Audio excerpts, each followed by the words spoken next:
In this episode of Fictional Hangover, we talk about misleading advertising of death tournaments, using magic for ridiculous things, and how it sucks to suck, in our discussion of All of Us Villains by Amanda Foody and C.L. Herman.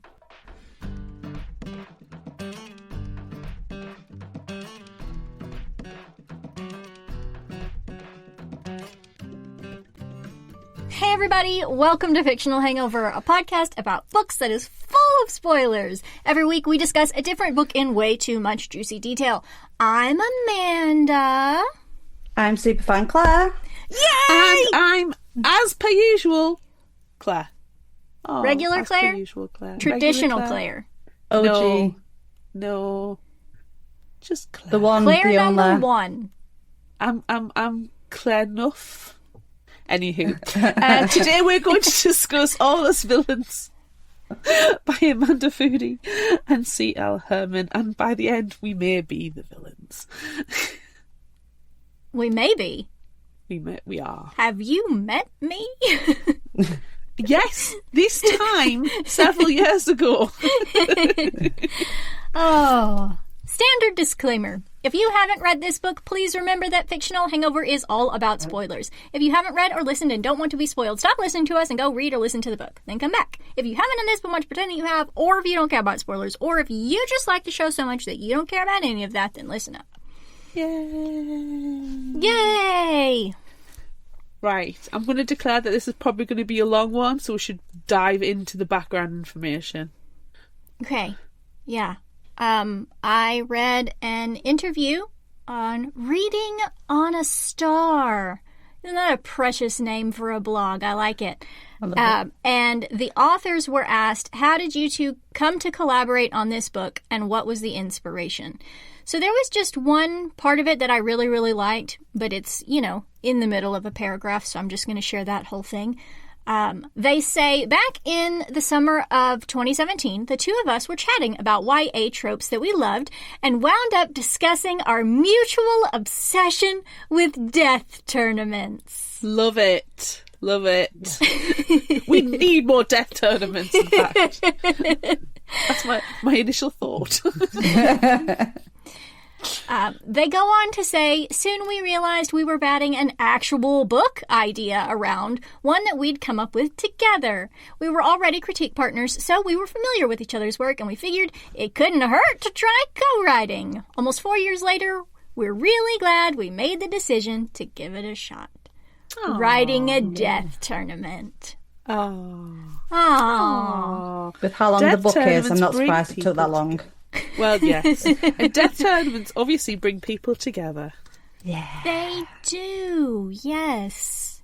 So, what are our initial thoughts? SuperFan Claire, I feel like you have to fangirl about it or squee about it or something, because it's your fault we're reading this one. I take full responsibility. I love this book. I love a morally grey character, and this has all morally grey characters. There's not a single unmorally grey character in this, so I love it. And death tournaments, like tournaments anyway, are brilliant.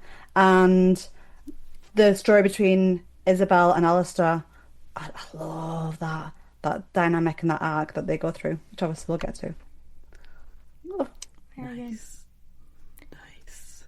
This is another one that I would not have picked up on my own. Like, I've seen it 1,000 times, and I go, yes, I like the idea of this, but just have never done it. So, seems like I would have.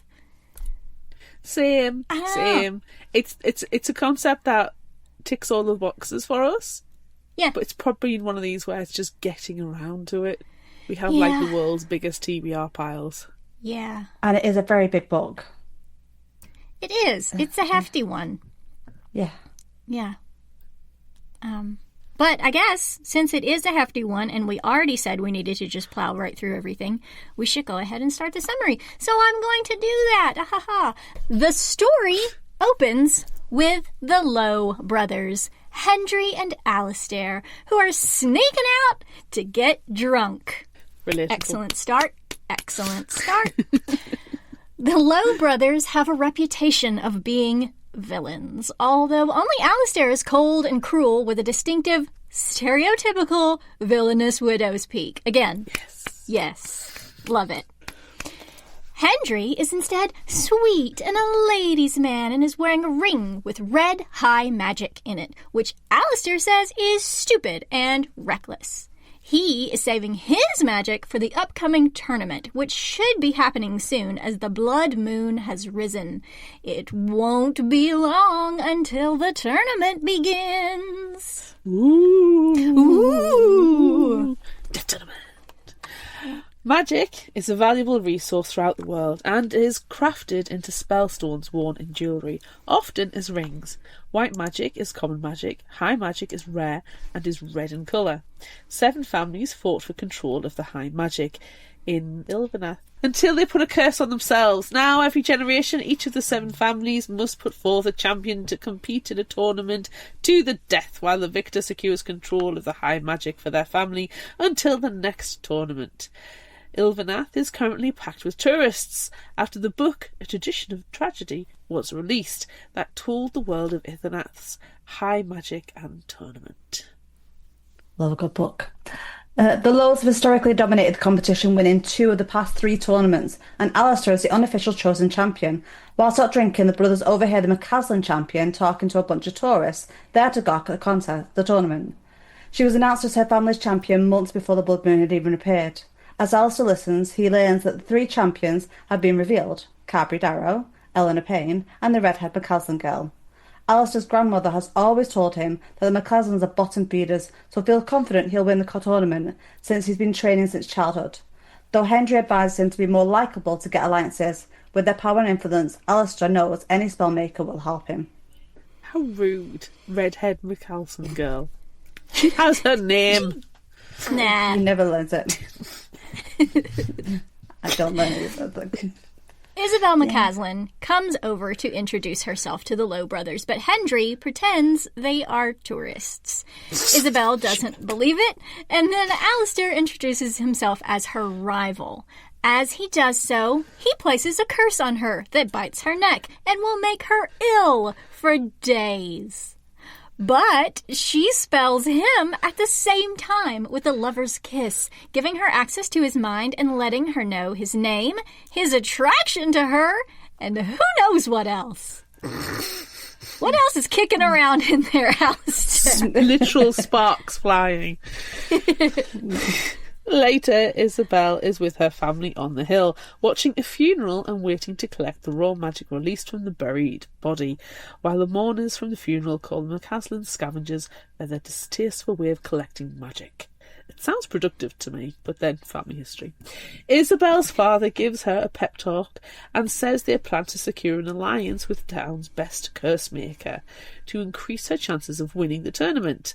Isabel never wanted to be champion, but the newspaper named her nearly a year ago without her or her family's knowledge, and she lost all her friends because of it. After the funeral, Isabel and her father go to the McTavish curse shop to get some curses. Her mother is a spell maker, so she can easily make her spells, but she'll need curses to win. A journalist intercepts them to her dismay and her father's delight, and after a brief interview, she enters the shop with her raw magic to get her curse, the Roach's Armour, that will briefly protect her from death. All her family have had the curse, and so far it hasn't helped any of them win in 13 generations. Wow. I mean, maybe get a different one? You think? That's literally the definition of madness, isn't it?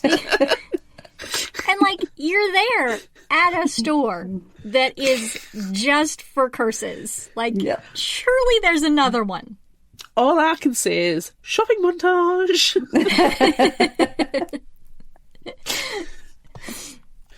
Isabel watches Reed McTavish make the curse using a curse board and 7 items, one at each point on the septagram, with an enchanted item in the center.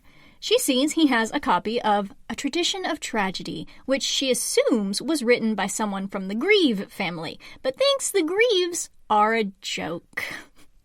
I feel so bad for Gavin. He's not even been introduced yet, and everyone's like, man, those guys fucking suck. They're so shitty, they wrote a book about us. I know people called Greaves as well, so I instantly just pictured them. I felt so sorry for them.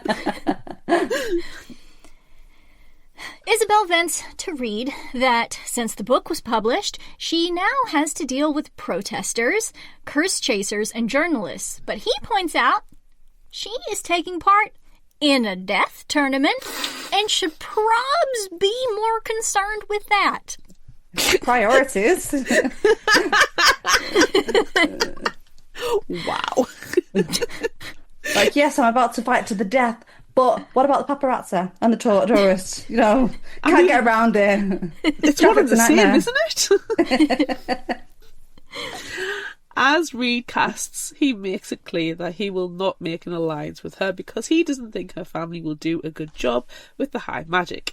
She secretly agrees with him as her family is rotten. Before she leaves, Isabel steals a spell from a grimoire, a class 10 curse called the Reaper's Embrace. Oh, it sounds sexy. That will kill its victim gradually. Less sexy. She's the best spell maker in her class, so she'll probably be able to make it without any trouble. Nice. Goals. Gavin Grieve is at his sister Callista's wedding. She is marrying someone from the Payne family and cannot wait to change her last name. The Greaves have never won a tournament, so they have never had access to high magic and are not highly regarded. Gavin became champion by default since Callista is too old and Fergus, his younger brother, is too beloved by their mother. Charming.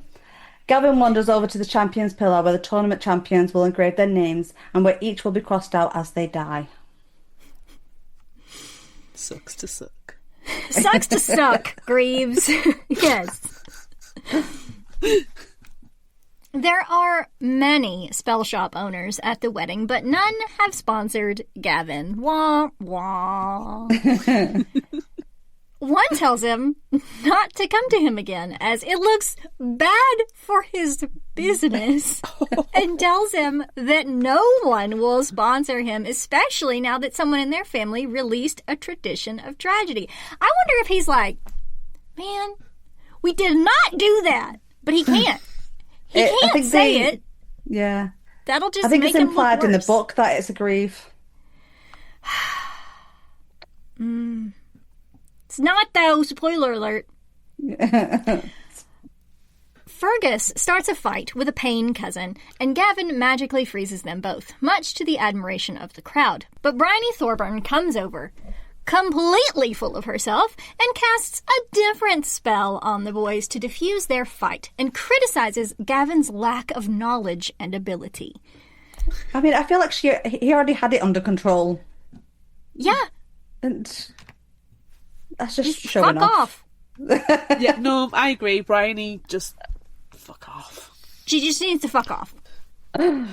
Later, Bryony, who has not yet fucked off, is waiting for the final challenge her family uses to choose the Thorburn champion. Previous trials have whittled it down to 3, Bryony, her sister Inez, and their cousin Emmett. Even though Bryony is certain it's going to be her. The elders announced the final challenge will be held in private for the first time ever. Ooh.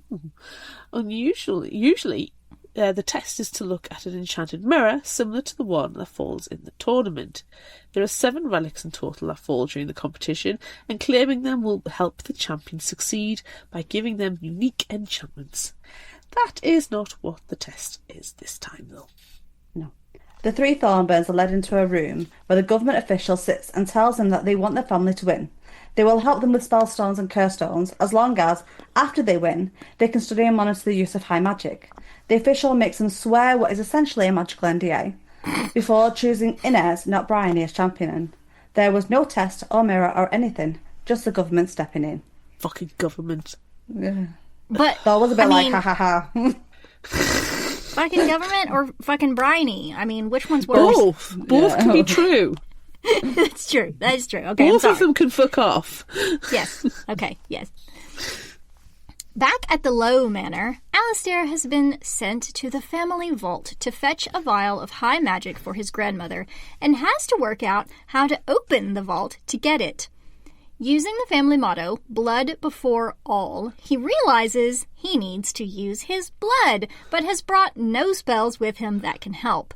Not wanting to return empty-handed to face his grandmother's scorn, he uses a page-turner spell on his skin to peel back the layers to get blood. That seems a bit extravagant. It's too extravagant. No, don't cut that. It's too extravagant. Use a freaking knife or a needle or something. Sure, there's got to be a rock or a much. bit of stone or something, or, It's something. ridiculous. Just bash your hand into the vault door until your knuckles bleed. There's extra, and there's ridiculous extra, and this is ridiculous extra. That's what happens when you've got high magic all the time to use for everything. I mean, to be fair, if I could levitate stuff and had magic, I would just sit on my arse all day and just snap my fingers and make things happen. So I get it, but it shouldn't encourage it. I just he had to turn 4 pages or so of skin to get that's gotta hurt. Stupid. It's It's gonna stupid. hurt. Should have just had a needle or a knife or get something. Like you say, just punch until hard. I don't know. There's other ways and means.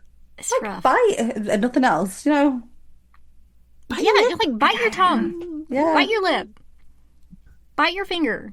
Yeah. Don't Something. peel your stomach skin off in layers. Yeah. Ugh. You're gonna get an infection. And he's gonna deserve it. Ugh.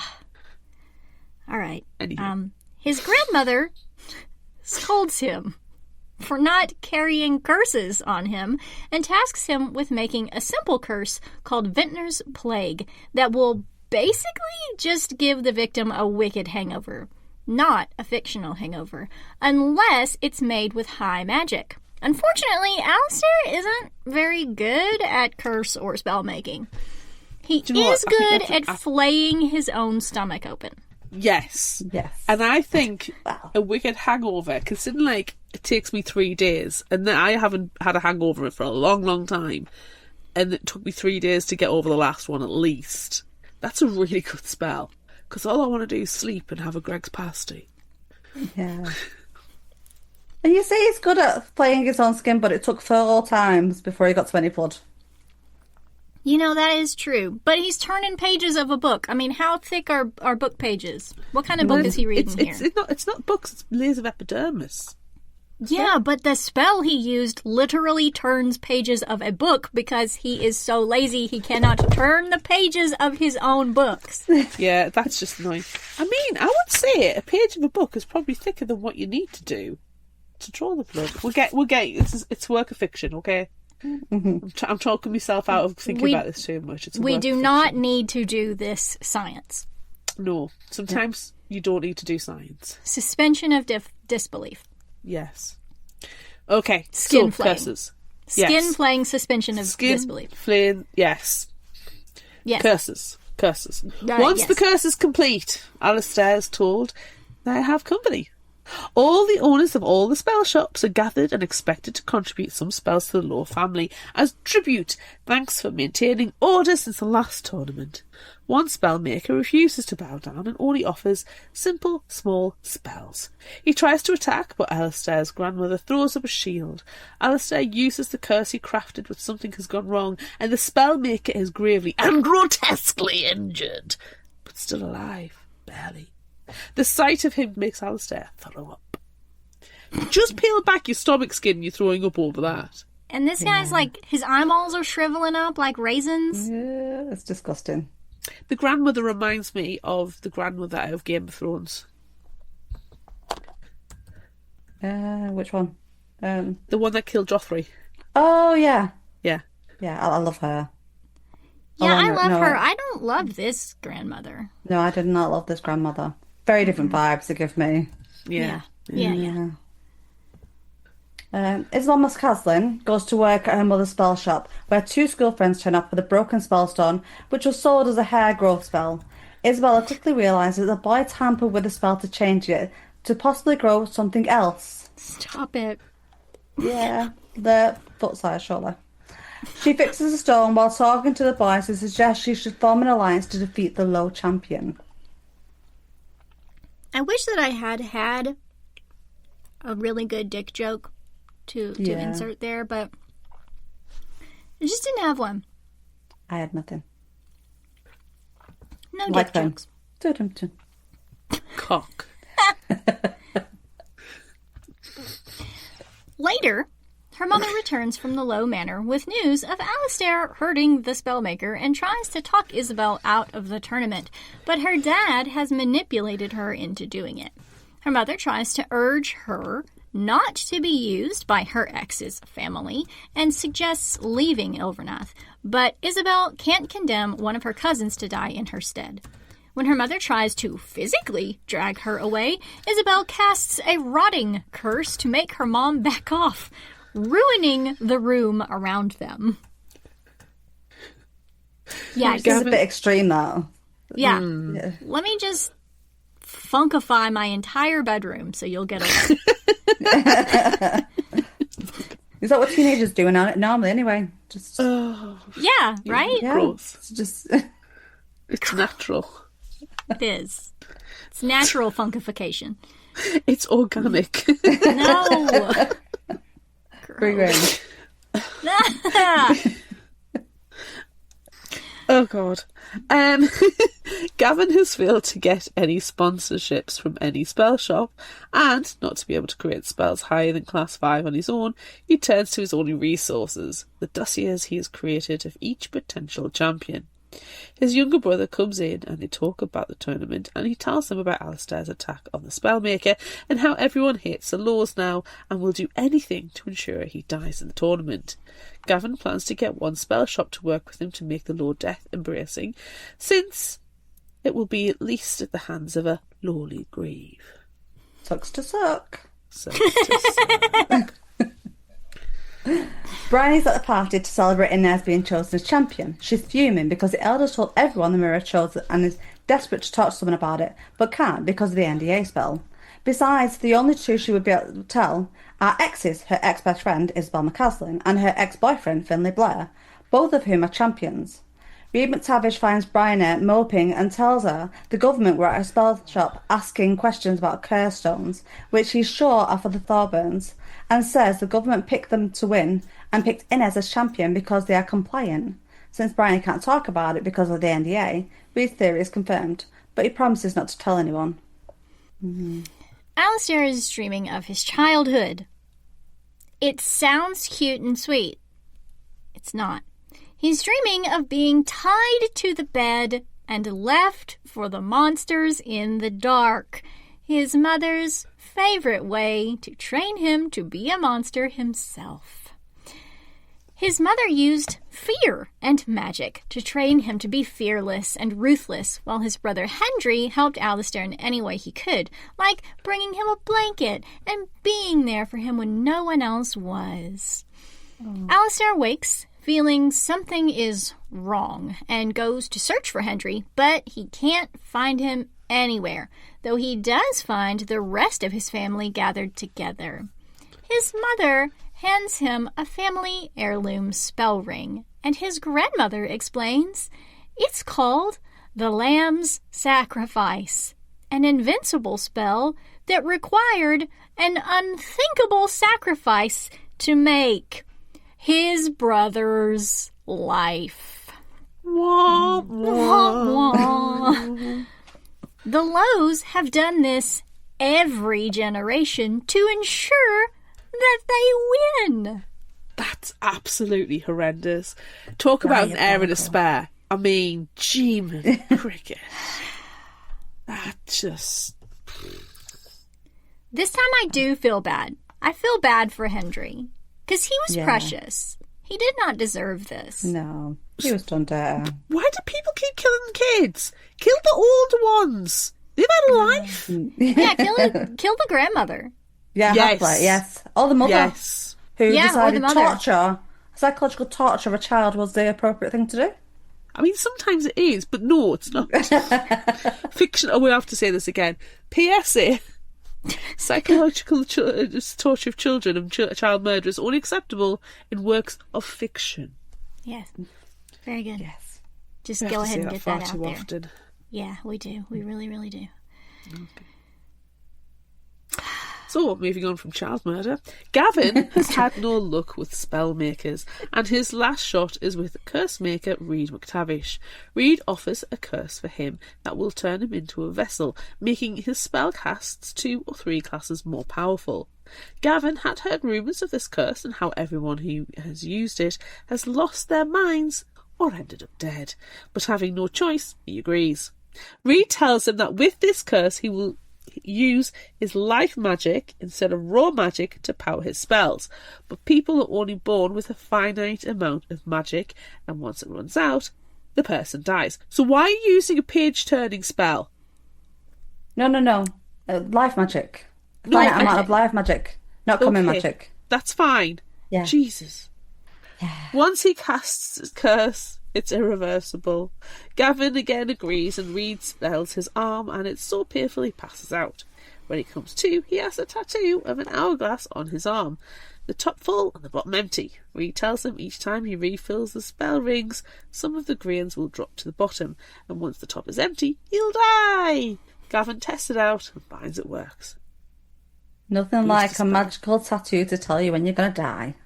Wasting a spell right there. Yes. So, Bryony is moping at the tower, one of the 7 landmarks from the tournament. All the landmarks are ruins, but once the Bloodveil falls and the tournament begins, they all turn into the fortresses, as each has a pillar of high magic at its centre. Inez finds Bryony and convinces her to talk, and they discuss strategy. Inez cries, saying she didn't want to be champion and was hoping to find a way to break the curse, but hasn't yet. Finlay, Eleanor and Carby turn up then and invite Inez to join an alliance with them, but she turns them down, to Bryony's shock. Bryony vows to herself to end the tournament in order to save her sister. That girl's got a hero Sigh. complex. Yes. Ugh. Fuck off, Bryony. Isabel is reading the paper with her dad. The 7 champions have been announced, and he is moaning about how little they have mentioned her and thinks her mom has convinced the other spellmakers not to work with her. Isabel tells her dad she doesn't want to be champion, making him furious. He rants about family and tradition and tells her he's sure she'll win. The pep talk works somehow, and Isabel goes upstairs to make the Reaper's embrace. It requires a blood sacrifice, which she gives by peeling away layers of her stomach. No, that's not right. She doesn't do that. But something goes wrong, and she throws up loads of blood. After checking all her spellstones, she notices that she can't see or use magic anymore. Wah, wah. She can't tell her father because he would think she sabotaged herself, and if anyone else found out, she would be more at risk in the tournament. She hopes it's only temporary. Fingers crossed. Gavin is at the party celebrating the tournament and bumps into Reed, who asks him if he has thought any more on doing more than just winning the tournament. But Gavin assumes he wants to make another deal and tells him to get lost. He slips outside and sees people protesting against the tournament. Alistair bumps into him and is angry and drunk, and Gavin attempts to freeze Alistair but accidentally smashes his drink instead. Poor drink. Once again, another waste of spell. Stop it. Reckless. Alistair goes over to his family, raging at them, and calls his mother a monster. He storms to the bar, and when one of the spellmakers talks to him, he breaks his pinky finger with a spell. Alistair then goes off to mope, and Isabel runs into him. They flirt/taunt each other, and he challenges her to do the lover's kiss spell on him again, but she refuses, saying it would be a waste of magic. Finally, someone isn't Ages. wasting magic. About time. Only because she Isabel, can't see it. if she can't see, she doesn't know what she's doing. She wouldn't know if she had completed the spell or not. But still, it's a waste. I like her attitude to it. Isabel is still hiding that she cannot see magic. There are more protesters present, but Isabel isn't worried since once the blood veil falls, the tournament can't have outside influence, and the champions can't talk to anyone except other competitors with magic in place to ensure this. The competitors are called up one by one to carve their names into the pillar. When that's done, a champion's ring appears on their pinkies, binding them to the tournament. After carving her name, Isabel finds Reed McTavish and confesses to stealing the curse and begs him for help. He tells her there are only 2 ways to reverse the block on magic. She either has to redo the Reaper's Embrace correctly, or cast a null and void spell of a higher class, and since it was a class 10, she would need someone with high magic to cast it, which of course they won't. Later, Bryony's back, asks Reed how to break the curse on the tournament. He tells her she can either dismantle it piece by piece, but only a champion can do that, or smash it, but smashing it would kill all the champions.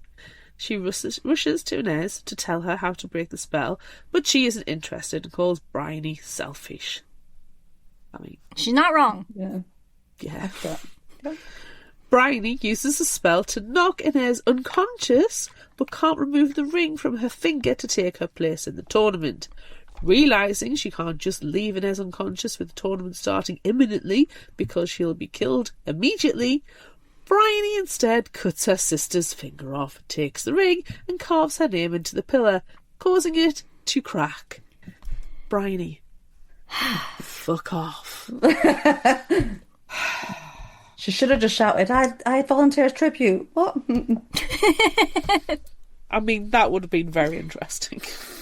I would have appreciated it. I mean, there's a lot of, like, subtle Hunger Games nods here. That one would have been chef's kiss. I mean, subtle, and there are some that are a slap in the face. Yes. Yes, well. The tournament has begun and the sky turns blood red. As each competitor is killed, the sky will lighten until it is back to normal, and the last champion remains. Isabel plans to take the castle landmark as it's the best defensive one, hoping to have a chance to fix her magic in relative safety. She is nearly hit by a spell cast by Gavin, but Bryony saves her as Gavin takes the castle. Isabel confesses to Bryony that she can't use magic, and when Bryony offers to ally with her, she realises she needs to ally with Alistair Lowe instead, since he has used high magic. He might be able to help her cast a high-level null and void spell. She heads to the cave landmark, thinking that's where he would go. Gavin, meanwhile, has secured the castle, and he fills his rings using his life magic, but on the 5th ring, he passes out. Wah, wah. Alistair heads toward the cave when he runs into Finley Blair, Eleanor, Payne, and Carberry Darrow. They ask him to join them as allies, but he refuses, so one of them casts a curse at him. It rips through his shield as if it was nothing, and he realizes the spellmakers have fucked with all his spells, giving him weak and faulty spells and curses. Lol. Sucks to suck. He casts a fire-breathing spell to get away, and although it works, it kind of works a little too well, and then there's a side effect that causes him immense pain. Again, sucks to suck. I'm seeing a theme. Oh, no. Oh, you keep getting them. Bryony's back. She sees a relic fall and rushes to claim it, but just as she goes to pick it up, Finley appears. Not wanting to fight or hurt anyone, Bryony makes a deal with Finley, who was surprised to see her, his ex-girlfriend, in the tournament. Ugh, instead of her sister. See, nobody wants Bryony. No. Fuck off, Bryony. He can have the relic, the sword, a powerful offensive weapon that can cut through spells, burn and inflict incurable wounds, if she can join their alliance. He agrees to bring her back to the monastery landmark he and his alliance have claimed, and to ask the others if she can join. I mean, that's a bit awkward, though. Ex-girlfriend join me party, please. It's got to be awkward, though, being in a tournament with your ex-boyfriend and ex-best friend. Like, Oh. And with everyone constantly saying, fuck off, Bryony. I'm still here, Bryony. Jesus. And when they get there, she relinquishes her spell rings as a show of good faith, and Finley and Eleanor argue. They take their argument outside, leaving Bryony to talk to Carberry. She learns Finley is the one who started the alliance and wants to recruit more. Carberry has researched past tournaments and knows alliances of more than 3 rarely work. Suddenly, a noise rings out as someone sets off the defence walls. The monastery is under attack. It's Gavin. Don't worry, though, because we're going back to Alistair. I was going to say Gavin's not that scary. Yeah. No. Alistair is, with his brooding. Mm-hmm. Yep.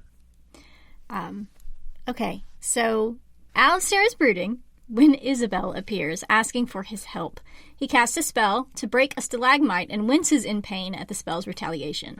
Isabel realizes his spells have been tampered with and offers to help him craft new ones, just as he realizes she can't see or use magic anymore. They agree to help each other. Aww. Mm-hmm. Isabel instructs Alistair to bury his spellstones to release their magic as they discuss her failed curse. Alistair suggests the blood sacrifice required in her curse may have to be someone else's blood rather than her own. She decides to use raw high magic from the tournament instead, but Alistair reminds her she won't be able to see it to use it. Yeah. Sucks to suck. Things as well on that, the spell that he uses to figure out that she can't see magic anymore is that spider that crawls up and starts stroking her lip and everything with its big hairy leg. Ugh, no, gross. Ugh. I mean, if you could see it, ew. But you can't, so what else? Ugh. Since neither Isabel nor Alistair can cast a strong enough null and void spell right now, Isabel decides to take a bath in the lake, hidden deep in the cave, while Alistair works on a crossword puzzle. On her way out of the cave, she runs into a barrier. Alistair tells her she can't leave because she'll just go and tell the other champions. Feeling hopeless, Isabel takes a second to mope. Then she climbs into bed beside Alistair, who is still crossword puzzling.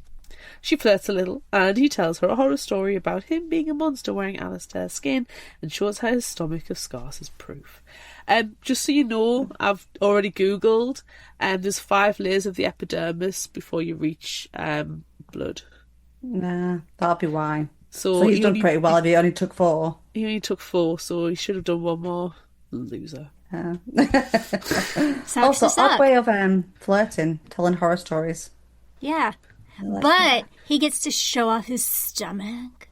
Yeah, he's like, oh, look at this excuse to show off my stomach. Oh, I definitely need to show you this one. Yeah, but he's also going, oh, it's a scary story. Maybe you should come in and we'll cuddle a bit more. I'll hold you close. Yes, there's monsters under the bed. And over the bed. And around the bed if you're into that. In the bed. Yes. It's what I call my penis, the monster. No! Yes, I got it! I got the penis joke! No! Yes! Gavin knows no champions have died yet since the blood veil hasn't lightened and the skies are still blood red. He wants to draw first blood in his attack at the monastery. He casts a hiding spell, making himself invisible. With his life magic amplifying his spell classes, his spell also protects him from the defence charms around the landmark. He blows the doors off and comes face to face with Finlay, Carberry and Eleanor. Gavin opens a trapdoor under Eleanor while Carberry makes it rain. Purple rain, purple rain. And Finlay comes at him with a sword. Gavin throws up a shield and sends another spell, knocking Finlay out. But he can't cast a killing spell for fear of passing out. He casts a confusion spell to escape. He's expecting to face one champion, not an alliance. Sucks to suck! Can we just talk about Carberry, please, for just a second? To his point as well, he is the youngest. I think he's only like 14, 15. I'm sure they mention his age, and everyone else is a bit older. But still, how is that his contribution? I know what this needs. Atmospheric weather. Do you think he just caused it to rain because he was actually peeing his pants, and that just kind of happened instead? That was Maybe. Why would you bring that spell with you, though? Like, why would you bring that into the tournament? Of all the spells in all the world, you choose rain. Oh, so scary. Right, okay, in his defence, okay? No. If it rains enough, you could cause mudslides. You could cause flooding. He could make it rain inside a building and it floods. No, drowning's the worst. I mean, surely there's more efficient spells, though, than rain. Yes, we know this, but we also know there's better spells than a page-turning spell to make you bleed, or to turn a freaking book, you lazy bugger. Yeah, that's just most of these spells feel very frivolous. Yeah. I think And he's a the kid. rain one is maybe the worst. No, it's the page-turning one. The page-turning... You have a book, and you need a spell to turn the page. How lazy are you? Even if this is an ableist point of view, you only had one arm or something like that, there are still other tools that you can use to turn that page. This is Get kind a of book. This is on a par though with the little page turner book clicker thing with a Kindle. You've got like a little clicker and it turns a page on the Kindle. Yeah, Other than, but I can understand that as well, because if you're cosy in bed and you're just reading it, you don't want to move. I mean, maybe that's what he's doing. Though he's got it all propped up and he's all cozy in bed and he just turns a page Yeah. What a waste of magic. with like another light coming on with another spell. Rain's going on outside because of Cabra. He's set the mood. He set the mood. Let's sit down with a book, and we need a hot beverage and a cat spell. It's perfect. Using spells to create the perfect book nook. Oh my god. Okay. A week has passed, and no one has died yet. Alistair is creating a spell under Isabel's instruction, and she is flirting with him. But he gets mad, assuming it's fake, and scares the shit out of her. Before he kills her, his conscience kicks in, and he doesn't. She sleeps on the floor and stays away from him. Alistair broods near the pillar in the cave and sees the cloak fall, so he creeps out to get it. He hears two others appear and finds Finley is there with his sword with Bryony. Alistair casts a curse that creates an illusion of water with a leviathan. That's the water spell that you need to use, not rain. Finley, escaping, distracts the monster, and Alistair grabs the cloak using a rucksack so he doesn't accidentally claim it with his touch. He turns to go back to the cave and is swallowed by the leviathan. Sucks to suck. Can I also say, how rubbish is this death tournament when no one has died in a week? An entire week. Well, I mean, they're just turning pages and making it rain. Oh, doing crossword puzzles. And doing crossword puzzles. Their hearts aren't in it. Yeah, it's like, this is not as exciting as I thought it was going to be. It got better. You're like, so the death, and everyone's just like, If you're going to put the word death in your death tournament, I want the death. Yeah. And not as the answer to your crossword. No, not as the... Do you know what else isn't the answer to your crossword? Bryony.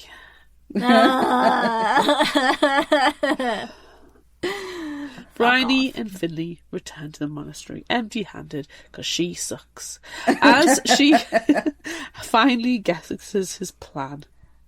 He wants to kill the other champions with the help of Eleanor and Carby, and then take those two out since neither is strong enough to take him on. She tells him of her plan to end the tournament, and they agree to test her theory before telling Eleanor and Carby. She wants to take one of the 7 relics to one of the 7 landmarks and try to destroy them. Isabel awakes to Alistair looming over her to give her the cloak, and she claims it. It will keep her silent and hidden minus her shadow, and will protect her from harm from common magic spells. Since she can't see or use magic right now, this is the best thing for her. Alistair gives her the bed and says he will sleep on the floor. They decide to get the mirror relic when it falls and ask it how she went wrong with her spell, so that she can get it right and get her powers back. The mirror will allow its users to reflect spells, to spy on other champions, and, what they're after, it will answer any 3 questions asked of it. Alistair tells Isabel he will protect her, and she tells him to sleep on the bed with her. Where they promptly do crossword puzzles. Yes. It's so cute. That's what they're calling it these days. Yes, they are. Crossword puzzles. What a way to wake up though with just Alistair and you're like, oh, hello. Good evening. After you just had it, like, try to scare you, almost kills you, and then he storms off, and then he's just there when you wake up. Ugh. Like, oh. No. Yeah. No, thank you. Gavin takes a week to heal from the disastrous attack on the monastery. He goes to the edge of the tournament veil, and using his invisibility spell that has been warped by Reed's curse, he is able to go through the barrier, out of the tournament grounds, and into the city. He heads to Reed's shop, where they discuss his new magic, and he wonders if he can just run away.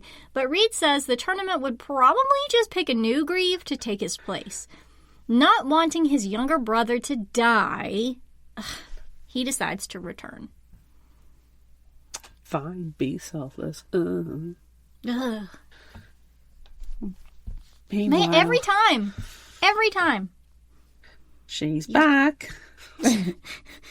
God damn it.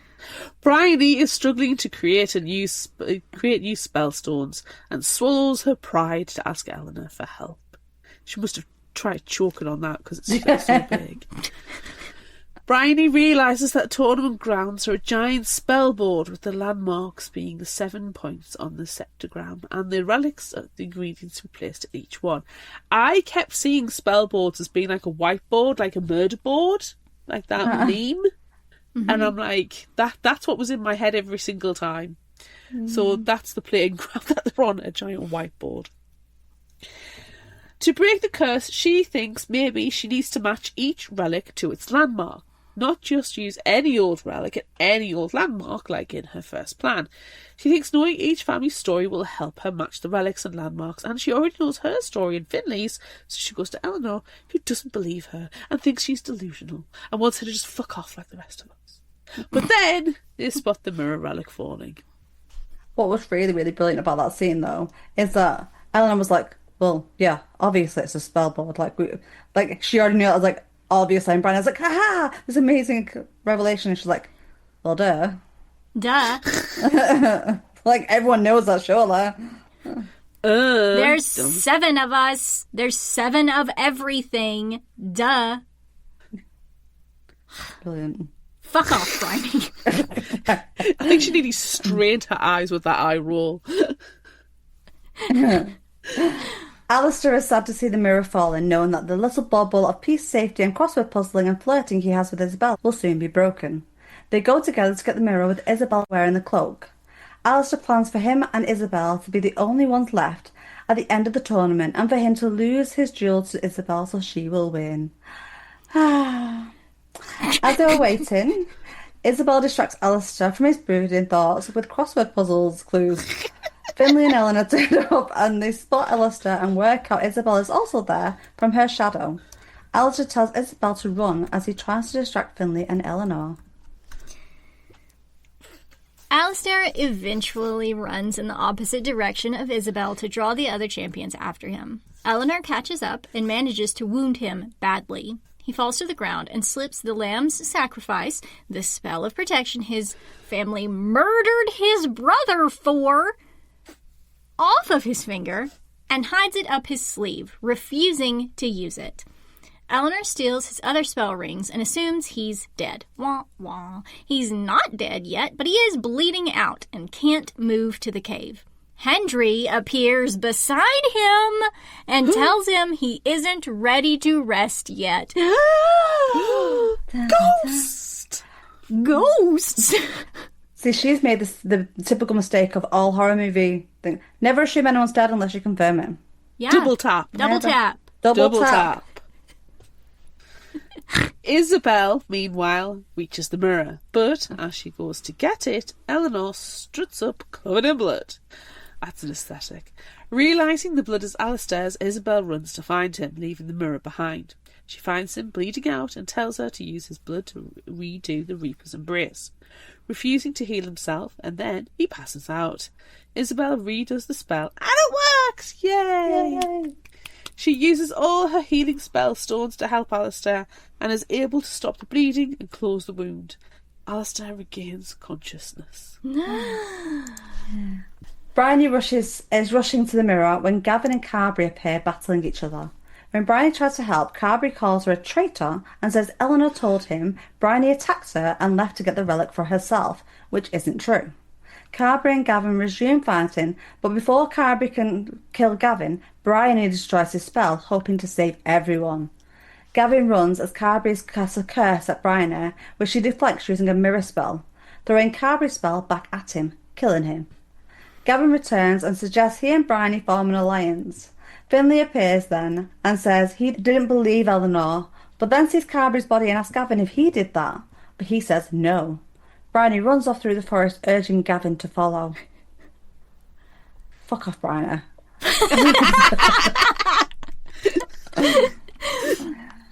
Alistair wakes up and finds he's still in the clearing with Isabel. Bryony and Gavin appear and explain that Carberry is dead by his own rebounded curse and ask to ally. They agree, much to Alistair's dismay, and head to Gavin's landmark, the castle. Bryony tells the others about her theory. Isabel suggests she cast a truth or treachery spell on Bryony to prove she's telling the truth. If not, she'll die. Yes. Please lie. Do it. Alice is fuming there's going to be no more crossword puzzling. Gavin and Alistair go off to get drinks together and talk and bond. Alistair admits to having the lamb sacrifice, and when he says he won't use it, Gavin suggests he bury it to release its magic. Alistair realises he should have done this immediately to get back his family for killing his brother, and as he buries it, he curses them. Eventually, red high magic dissipates from it instead of white common magic. That's weird. As Isabel is casting the truth or treachery spell, Alistair comes to her and tells her he believes Bryony's theory. She casts a mind reader spell on him, I think that's the lover's kiss, and sees everything. When she shuts him down, he tells her to duel him now, curse him, and get it over with, but she decides she won't hurt him. Isabel approaches Bryony to cast a truth or truth spell, but Bryony realises she isn't going to ask her about breaking the tournament.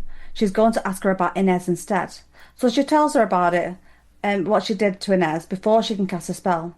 Isabel doesn't cast the truth spell and says it doesn't matter because Bryony can't justify everything she has done. Fuck off, Bryony. I mean, she only admitted what happened because she was about to be asked in like a truth or, spell like... Truth or treachery spell, yeah. Yeah. Just fuck off. Yeah, that's the easy answer. Just fuck off. Gavin appears after overhearing everything that just happened between Isabel and Bryony. He agrees with Isabel that Bryony is being delusional about wanting to break the tournament, so Isabel curses Bryony, knocking her unconscious. Yes. And they lock her in a cell. Gavin, Good. Isabel, and Alistair planned to take out Finley and Eleanor, and Gavin then plans to kill Bryony and blame it on Alistair to turn Isabel and Alistair against each other. It's diabolical, and finally, we don't have to womp wah and sucks to suck Gavin. Yeah. Don't say it like that, me. The innuendo in this episode is... wow. It's fine. Alistair swears he keeps seeing Hendry as he broods around the corners of the castle since burying the lamb sacrifice. He finds Bryony in a cell and lets her go, telling her he believes her. Oh, could have just left her in there and kept her out of everything. Basically told her to fuck off, Bryony. Yes! That's what he did. He doesn't want her anymore. Get out of my No, house. fuck off. Get out, fuck off, Bryony. She asks him to come with her to try to convince the others, but he says, no, fuck off. He says, fuck off, Bryony. So she leaves. She fucks off and tracks down Finley. Poor Finley. Finley asks if she's sure breaking the tournament will work, but she can't be absolutely sure. So she tells him she's forfeiting and asks him to kill her. Do it. Do it. She's hoping to prove she's serious by doing this. He can't do it, of course, damn it. So they decide to try to break the curse together. They're all rubbish at this tournament, aren't they? They really honestly. are. There's been several chances and all of them just like, I can't do it. Do you know, I just wanted Katniss to come in and just shoot them all with arrows. Look, I appreciate stuff done. the only person who has successfully killed someone is Carberry killing himself with the spell that reflects. But he's the only one who has done powerful enough magic, minus the fucking rain spell, to kill anyone. Yeah. And It he's might dead be now, that so. really annoying rain, you know, the kind that's misty. And you don't think it's heavy, but it does get you really, really wet.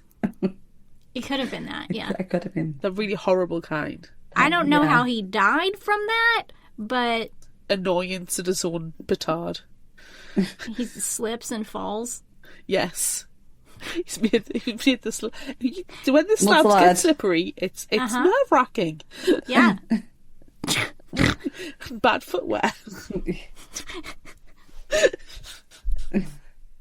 Isabel, Gavin and Alistair arrive at the monastery. When they fail to open the door, Isabel sets it on fire and Eleanor comes out coughing. As Gavin casts a death curse, Eleanor holds out the mirror relic, which rebounds the spell, only cutting Gavin's cheek and knocking him out. Meanwhile, Bryony and Finley arrive at the cave, his family's landmark, to go to the island in the middle of the lake inside it where the pillar is. As they go to strike the pillar with the sword, the matching relic, stone swords identical to the relic start raining down around them.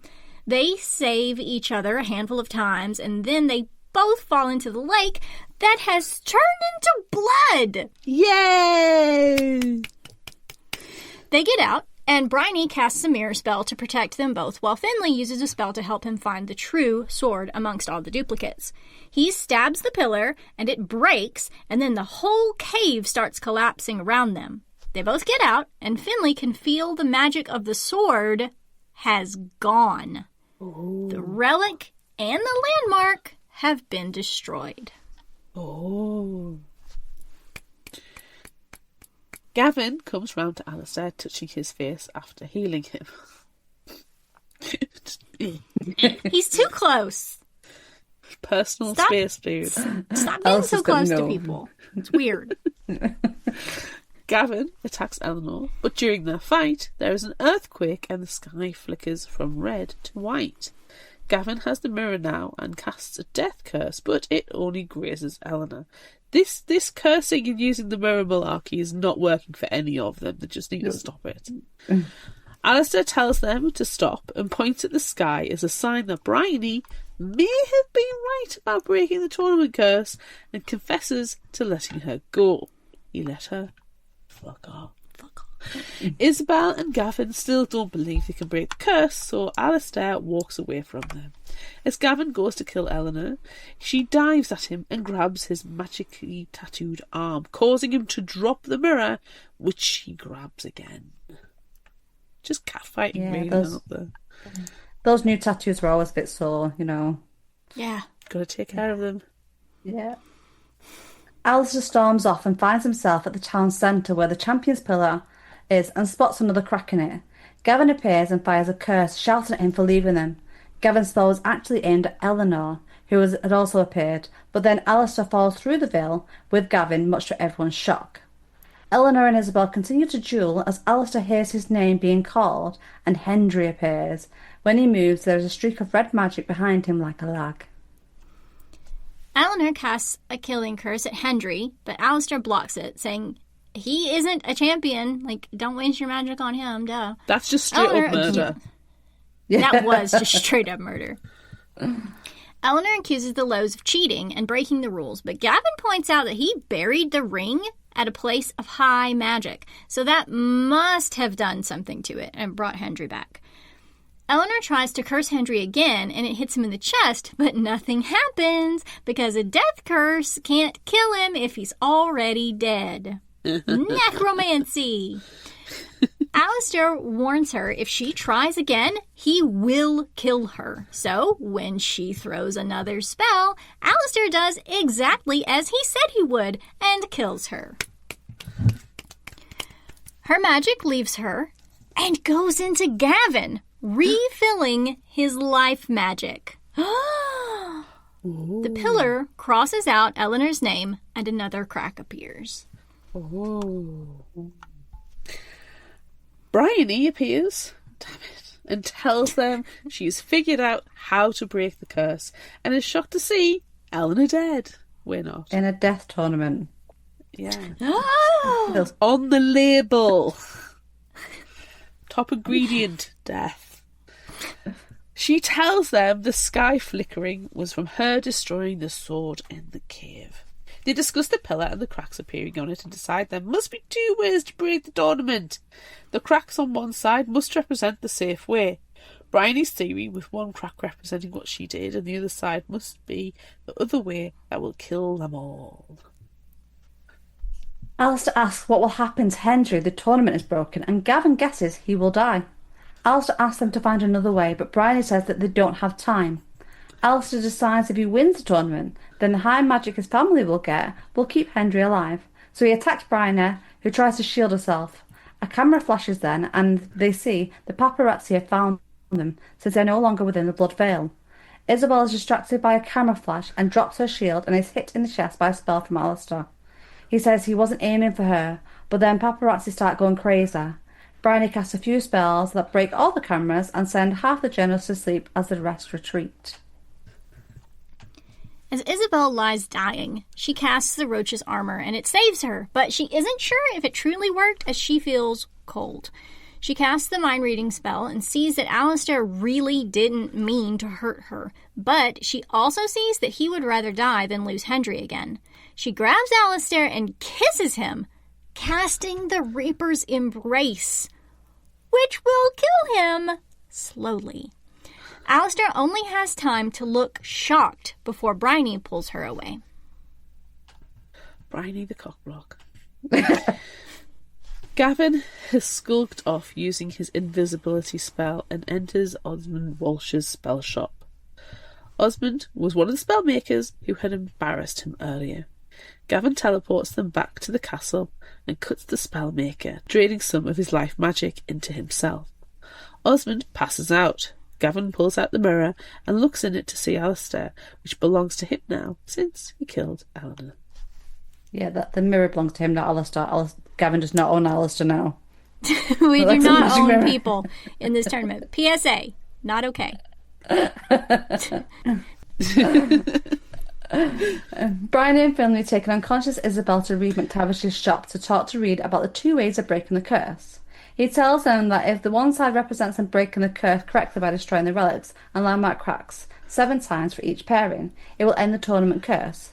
If the other side cracks from people breaking the rules and doing things outside of the traditional way, like Bryony taking Inez's place, maybe Alistair somehow resurrecting Hendra, and maybe the paparazzi being able to witness the tournament, the champions will all die. They have to do it the right way and begin planning immediately how to discover the correct pairings of relics and landmarks, and Reed insists on helping them. Speaking of the paparazzi, they appear at Reed's shop, so he ushers them through the shop to a back alley exit. Isabel, although conscious again, is too drained to go with Bryony and Finley, so she stays at Reed's shop to recover longer. Bryony and Finley slip out, and then Bryony sees a projection of Inez telling her to meet at the tower tomorrow to talk. Isabel can no longer feel her heart beating, and she doesn't need to breathe. That can't be good. She realises the roach's armour was a curse, not a spell, and Reed doesn't know if it will get worse or better. Love your heart, stop beating. Reed also Necromancy! Yay! Zombies! Reed also tells her more about the Reaper's Embrace. The more bad things Alistair does, the faster he will die, but the opposite is also true. Reed asks Isabel to tell him how she fixed her magic, but she's reluctant. Instead, she asks him how he could know more about the tournament curse than the champions. Yeah. Research! Libraries! Why is she surprised though that the roach's armor was a curse when she bought it at a curse shop? Yes. She needs to use Google more. Yeah. Reed reveals that he has been the one pulling the strings. He told Bryony how to break the curse and manipulated Isabel into finding Alistair. Isabel casts a mind-reading spell on him and sees that he wrote a tradition of tragedy. She asks why. He tells her that once the tournament breaks and the champions die, everyone will be able to see high magic and he will be able to control it. Meanwhile, the Lowe brothers approach the Lowe estate. Hendry asks Alistair if he's sure he wants to do this as they enter. They find a figure in the living room, sitting in a chair, who screams at the sight of them. The Reaper's embrace turns Alistair's finger white. By the morning, the Reaper's embrace has turned his hand white with sin, as it is stained red with the blood of his family. Oh, isn't that nice? The end for now. Dun, dun, dun. Oh, fantastic. Well, that was a very good summary, but we need a quick break. We do. Hi, I'm Michael. I'm Barbara. And I'm Lauren. We are the hosts of Badass Literature Society, a book review podcast where we take book recommendations from listeners like you, read them, and then discuss them on our show. Join us once a month as we dive into the books you picked and talk about them. And don't miss our bonus episodes covering all sorts of random bookish topics that come out in between reviews. Don't worry, if you want to read one of the books, the first part of each episode is designated spoiler-free, so you can listen and see if you'd like to read it, and then come back and listen to the rest later. You can find Badass Literature Society on Apple Podcasts, iHeartRadio, Spotify, Amazon Podcasts, and anywhere else you like to listen. Now, back to the show. Standout moments. For me, Reed's eyeliner. I love a guy with eyeliner. Every single time someone describes him, he's the creepy guy with too much eyeliner. And I'm like, oh. He's so emo. Love it. He's early noughties emo, and it's the best. I support it. I fully support the guy liner. Love it. That's how you know he's a bad guy. Thing is, though, I didn't know the first time I read that. I was just like, cool, emo guy, yep. I trust him. A man who wears eyeliner, I trust him. I mean, I would. I would definitely trust a guy with eyeliner. Yeah. I have a stand-up moment of Isabel and Alistair there bantering back and forth. I love it. They were probably the best pairing. Yeah. I liked, I mean, as much as we said fuck off Bryony, I appreciated Bryony and Finley working together to destroy things, and it's actually cool. working. Yeah, but that only happened. I mean, the first death didn't occur till, or even the tournament itself didn't feel like it occurred till like halfway through the book. It was so much setup, and it took ages for Bryony and Finley to actually pull the socks up and go, let's go do this. Yeah. Yep. So that was good. Yeah. Can I just say something? I kept getting the characters confused because there are a lot of them. And if I had a complaint, it would be that there's too many points of view. There's too many characters. Yeah. Because I just kept getting confused. I still could not tell you the difference between Inez and Isabel. And that's stupid because Inez got her finger cut off. Like, I can now. Okay, I lied. I can tell the difference between them now that we've done the summary. But, like... I mean, Inez is not in the competition. She's not even in it. She got her finger cut off. But, like, I just kept confusing them. Yeah. No, I agree. I loved the concept. Yes. I was, looking forward to reading it. Yes. But I'm just not 100% keen on the execution because there wasn't enough execution. There wasn't, for numerous reasons. One of them being not enough execution. If you're going to have something about a death tournament, all people die. And I know you're trying to stop people from dying, but I think you've got to have casualties along the way, and I need casualties. So I would have liked more deaths. And I think the story is just a little bit too long in the setup, and nothing really happened in the tournament. And a week's happened. Really? A week's happened and nothing's happened. And they're like, what are they doing for that week besides literally puzzles? Napping. I think they're just napping. They're using the tournament as a vacation. Yeah, And you know what? which, I'm okay with that. Understandable. I'm there for that. But just be honest and admit that's what you're doing. But no, it just felt like it was, like we said at the beginning, it's a longer book, and I just felt like it could have been tightened up a little bit more. Yeah. And I did get very confused with the characters. Like, to the point where I know who Alistair was, I know who Isabel was, and Gavin, and Reed, and that's probably it. Or Bryony, because she just kept pissing me off. Yeah, the others you don't really need to know. No, they bring They were just something to additional. it, but I think you're right, Amanda, because they're changing the point of view constantly, it made it a bit confusing. I also found it confusing when they switched points of view, because they, like, Alistair always referred to everyone by their last name. So it's like, oh, it's the Grieve, it's the whatever, whatever. So then that was another name that I had to try to remember. Like, which one is the McCaslin? It's like, almost like you've got double the amount of characters because of that. Yeah. Yes! Yeah. All because Alistair couldn't be bothered to learn anyone's first name. Well, Come no, on, first Alistair. name, he just decided not to do it because Oh, he he wanted to didn't be know a it. jerk. It says, I think he says in it he doesn't know the names until like quite later on. Yeah. Well, there's one of them who's like who he gets drunk with. I can't even remember who he got drunk with when we just read it. And he's, Gavin. and he's like, "Oh, you only know my surname," and he's like, "No, I do know your first name." But Alistair just likes being a jerk, and to be honest, I can get that, and I don't mind appreciate that. And exactly, I'm all for that. You know, he is the most morally grey out of everybody, to the point of actually just being a plain jerk, and I like that. Yes. Me too. Spoilers. Probably my favourite character, the one that stood out to me the most. But yeah, you're right, because of the referring of either first name or second name, that to me felt like I had double the amount of characters. I was trying to remember who was who. Yeah, I remember the first time I read it, I was very confused, and I didn't remember who Reed McTavish was. So that, revelation of that he wrote it at the end, I was just like, what? Who is this guy?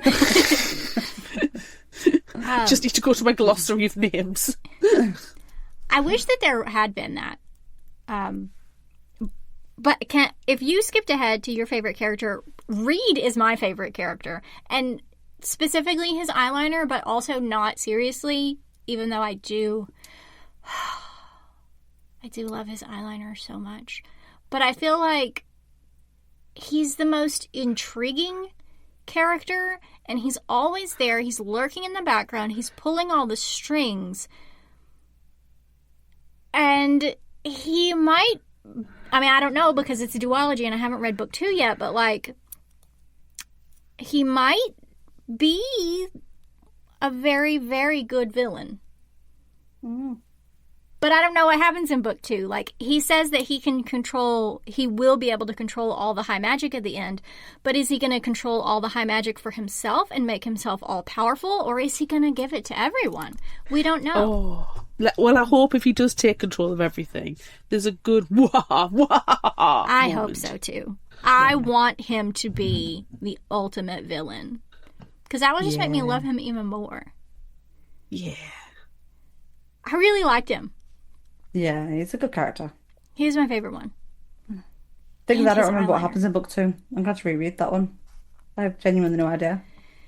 I'm gotta know what glad, happens. read because then it. you can't spoil it for us. Nope, I've no That's idea. We true. spoil it Genuinely. for others. We don't have other people spoiling it for us.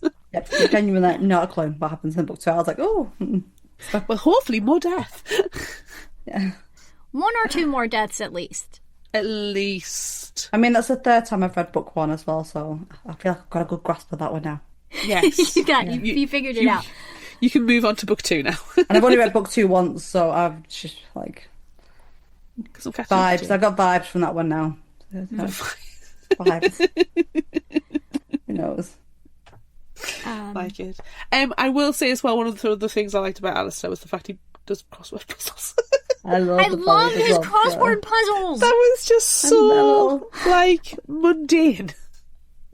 I know, I love that they kept giving each other crossword clues as well. It's like the little bonding thing, him and Isabel. They're like, because she gave clues and I didn't know the answers to half of them either. I was like, I don't know. Whoa. I love a good crossword puzzle. I appreciated that. I know that I said Reed is my favorite, but I also did really like Alistair because he's like, he's the bad guy. Everybody thinks he's the bad guy, but he's so not. He's not. He's from a bad family. And Yeah, his and that's not nightmare his fault. tales are Yes. I love them. And, if Amanda Foody wants to write a book about, nightmare tales by Alistair Lowe, I would 100% read that. I would read that as well. I would like the Lowe month Nightmare Tales. Yeah, I because would there's read some all of really those. cool, spooky stories in them. Yeah. Like the Do changelings. it as a graphic novel. Oh, Ooh. That'd be cool. yeah, I'd read that. I can think of a few people I would like to be the art illustrators for that one. Yeah, that'd be very good. Make it a bit dark, not one of them cutesy Oh heck no! graphic No, novels. no. Cozy style. This is the dark one. This one's not a instantly, I cheapy want one. to say Abigail Lawson because she's my favourite and she does gothic art. Yeah. And she would be perfect for it. Gothic horror. Yeah. But yeah, that would be good. That would be good. Make it happen. Manifest it. Yeah, we need to manifest that for real. Yeah, I would read this entire book as a graphic novel, actually. Could you imagine, how gruesome the page-turner skin playing would be? Oh, Do you know what? I it'd be think I would good. probably like it more as a graphic novel. Because Yeah. at least then you can keep the characters consistent. Right, yeah. Even if Alistair's calling them by the surname and everybody else is referring to them as the first name, and you don't have to worry so much about the change of point of view. Yeah, Yeah. I think it could be really well done as a graphic. Yeah, I think it would be excellent. Yeah. I did appreciate that did I just blank out? Did the audiobook have multiple narrators? Yeah. Two. It does, male yeah. and female. Yeah. So that was good. But I will criticise, I'm sorry, the audiobook and say one thing. That when they switch between them, it's almost as if they didn't talk to each other about how they were doing the voices for their respective, people. So, when the female audiobook narrator was doing, Alistair or Gavin, she was doing it in her way, which felt very different from the way that the male one was doing it. So, I think that, again, added to my confusion over the characters. To be fair, they probably weren't even in the same place. No, They probably exactly. had And no I think idea. that's it. They probably had no idea. You're doing it very separately. They might not even have known who the other person was who was doing it. So the slightly different approaches. So there's threefold. They've got people referred to as different names. Plus you've got constantly changing points of view. And then on the audiobook, you've got two different narrators doing the voices, but the voices slightly different, which just added a little bit to the confusion. Yeah, for of it. extra characters. Yeah, so it just made it feel like there was a lot more players than there were actually. Because as we've gone through the summary, the characters have cleared in my brain who they are. And I'm like, actually, there's not as many as I thought. Because I thought, hang on, reading other books of a similar nature, they have a lot of players, but I can keep them straight in my head. But now I've come to realise it's all these little factors that have just gone together to make it feel like it's so much bigger, the cast of characters, than it actually really is. So it's easier, it's a lot more palatable. This is another example of enjoying the discussion and the summary more. And appreciating the book because of having this discussion and reading through the summary than the actual book. And I'll probably go back and re-listen to the book and appreciate it again, like it a bit more. It happens every now and again, and that's not a bad thing. No, not at all. I mean, it's not something I'd noticed because I'm really bad with names and characters. I always get them confused. I forget who someone is. So that happening again with this book, I'm just like, that's normal. I'm sure the first time I read it, I was just getting vibes, and I was like, it was a good story. What happened? Don't know. Good vibes. People died. There was magic. It was cool. No one died. No, nothing happened. that's right. There's That's right. No one died. No one died in the death death. tournament. Hey, don't call it a death tournament. People don't die. I'm taking them to trading standards. So annoyed. Yeah. Other Stupid standout rain moment as manager. well is Carberry's rain, which we talked about. Stop it! No! This is rain. Purple rain. Why? Don't taint Purple Rain. Purple Rain is beautiful. Carberry's Rain, not Purple Rain. He wanted to Carberry's be in a Rain music was- video, that's what it Rain, is. Stupid rain. He wanted the music video vibes, and he's like, rain. Yes. Oh, that's what he was going for. He was He going was for trying the to do a sexy... flash dance as well. Oh, yeah. You know, See, I was thinking sexy, emo, rainy music video, and that's what he was going for. But also Flashdance. Yeah. Could have been but good. instead, he got mild dribble, Yeah. which is just Try to- embarrassing. Try to step up too. Have you seen that one with Moose dancing in the rain? Instead, he got tragedy by Steps.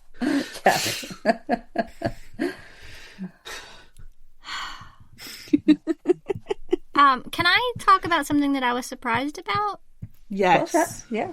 Other than Carberry's Storm? No, we will constantly talk about that. Seriously, like, try harder. Sorry, dude. you called it Cadbury's Storm. You're giving him Sorry, far too Cadbury's- much credit. Carberry's Gentle Sprinkling. It's like he had the sprinklers out on the lawn. Yes. Okay. Well, Raindrops by Cabra. Other than that happening, I think I am surprised that they don't already know whose families, the relics and the landmarks, like who that all already belongs to. I feel like that secret. but Like, surely especially, yeah. it would be known because this isn't the first tournament; it's the 13th tournament. So Yeah. I just feel like it would be known. No, I agree. And I was shocked that they At were like, least, oh, we have... between Finley, Isabel, and Brian, since they were friends and dating, and like, surely at some point, like, oh, my family's got this really cool story about the tournament. Yeah. You know, you'd think It it'd would come have up at been some in point. the book. If that's a tell-all book, that tragedy of Yeah. It would have tragedy, been. Tradition of tragedy. Yes, Yeah. it would have been in the book. Read, you've let us down. Clearly not a tell-all book. Tell some is what it is. Yes, Tell Tell some. some. tell some book.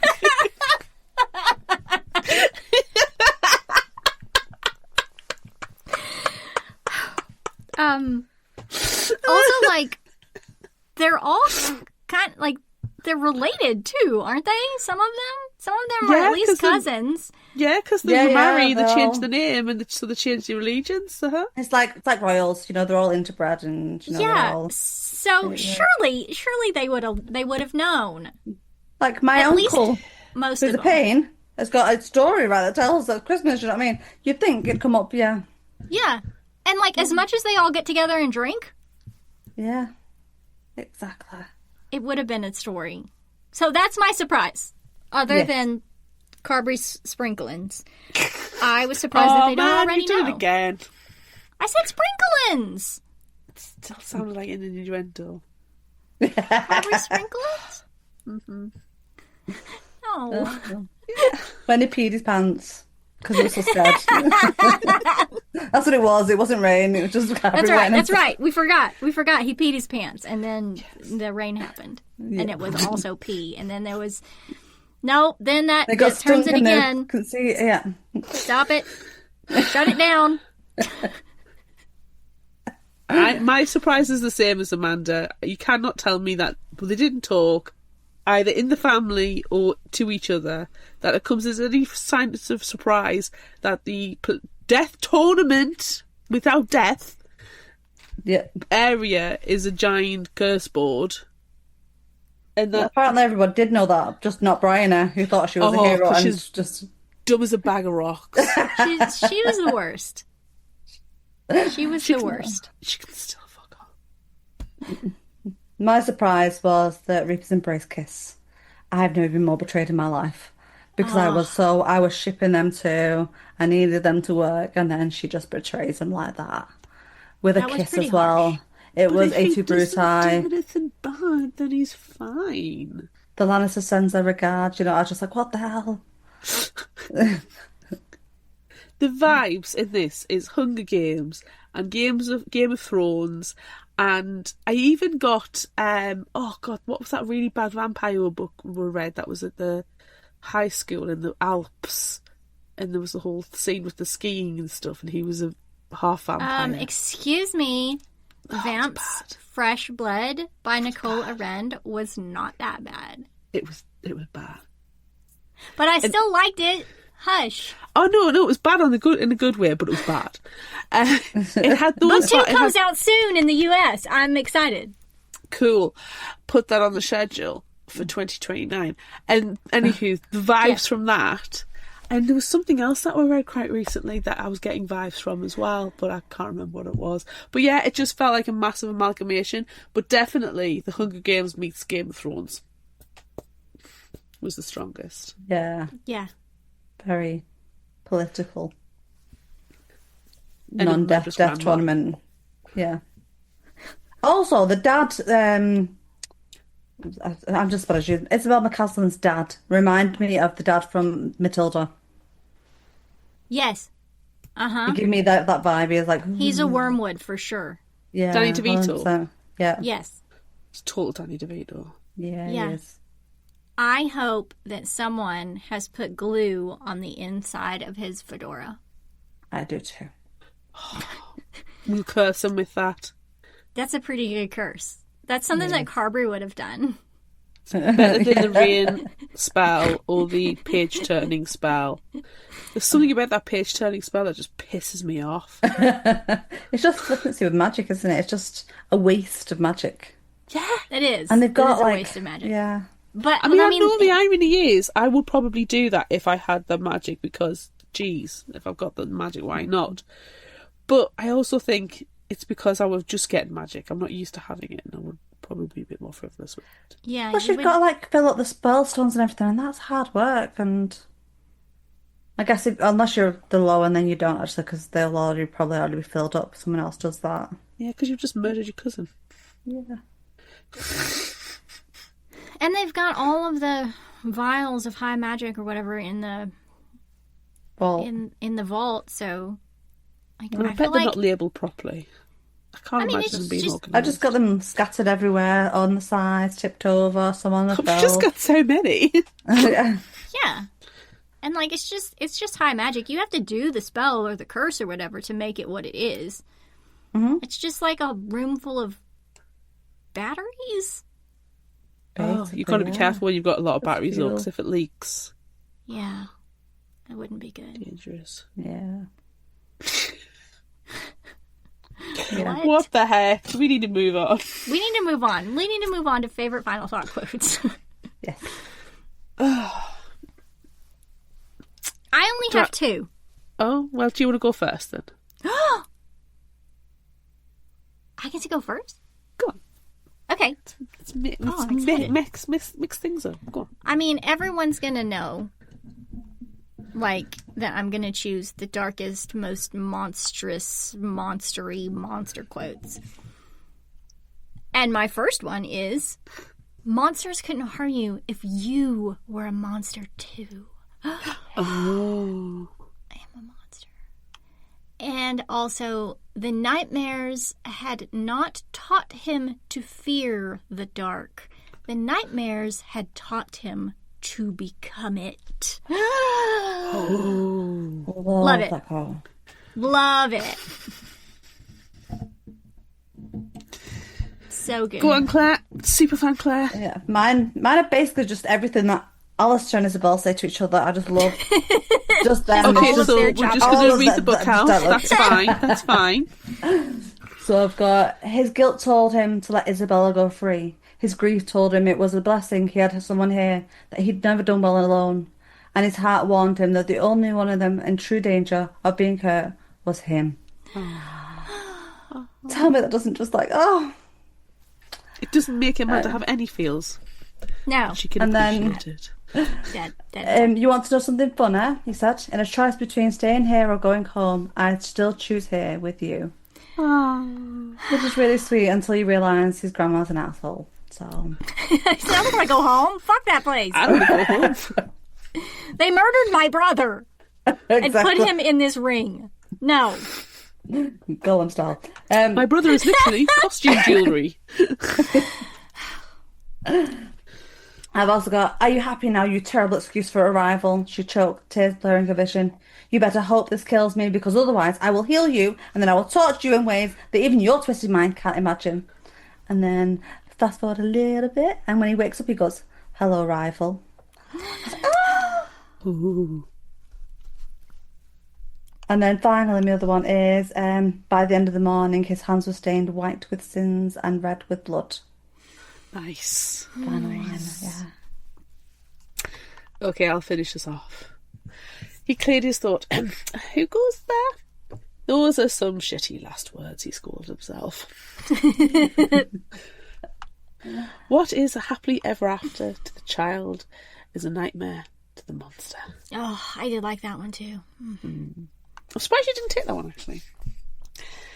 Do not judge the champions too harshly. Survival can make villains of any of us. I'd make a better villain than they have. I would go on a murder spree. Briny first. Oh, the bitch is gone. Carberry for making me wet. I'm like, absolutely not. Dude, I didn't bring a coat. And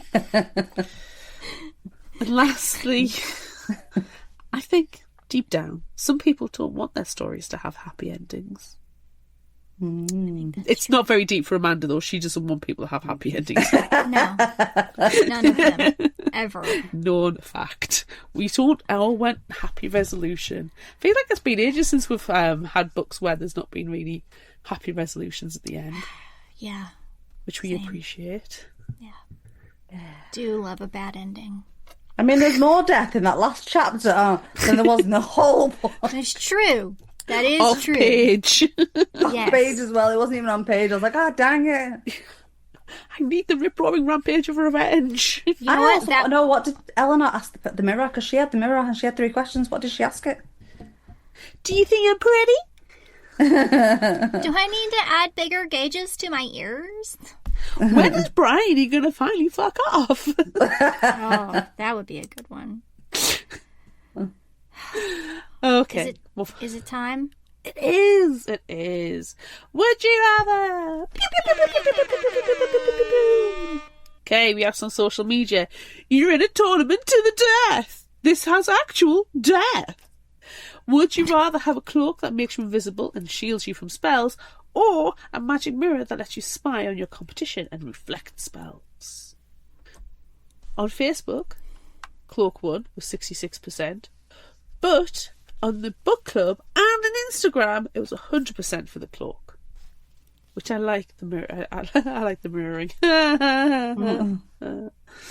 We have comments. I'm going to shut up now. Fiona says, no question if it guards you from spells.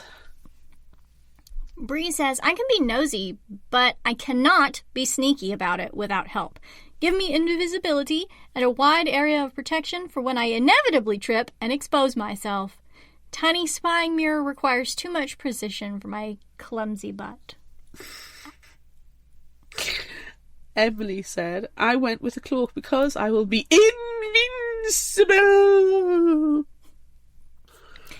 Cindy says, I think cloak. You could watch them invisible and be guarded. I think it would give you more power. And Arietta Charles says, if I have the cloak, then I can borrow the mirror.